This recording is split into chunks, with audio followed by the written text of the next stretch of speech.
वरदेवाईकर श्री ज्ञानदेव तुकाराम सद्गुरु नाथ महाराज की जय। पंढरीनाथ महाराज की जय।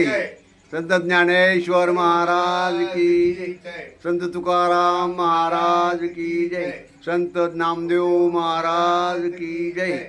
आज मी मुंडणगाव येथील विठ्ठल मंदिरामधून नंदकिशोर एज्युकेशनल या चॅनल करता आणि सार्थ ज्ञानेश्वरी किंवा घरोघरी ज्ञानेश्वरी याच्यातून मी इथे आपल्यासाठी ज्ञानेश्वरीचं वाचन विठ्ठल मंदिरामध्ये ज्ञानेश्वरीच्या 12व्या अध्यायाचं वाचन केलेलं आहे आणि त्याचा ह्या व्हिडिओ मी आपल्याला टाकतोय। इथे मी आता वाचन करत आहे आपल्यासाठी काही ओव्या मी परत एकदा वाचून हा व्हिडिओ आपल्या सर्वांसाठी टाकतोय।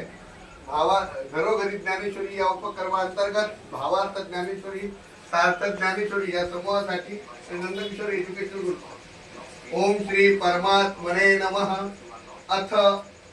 अथ द्वादशोऽध्यायः।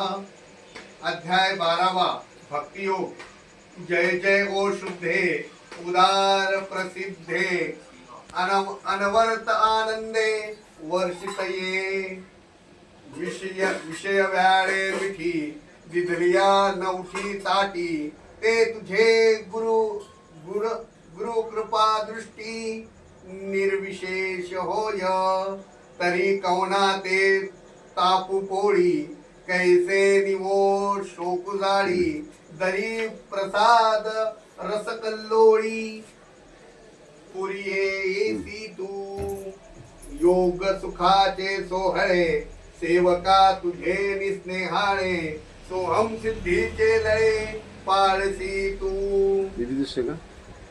आधार शक्तीची अंकी वाढविसी कौतुकी हृदय काश पल्लकी परिये देसी निजे प्रत्यक ज्योतीची ओवाळणी करीसी मनपवनाची खेळणी आत्मसुखाची बाळलेनी लेवविसी।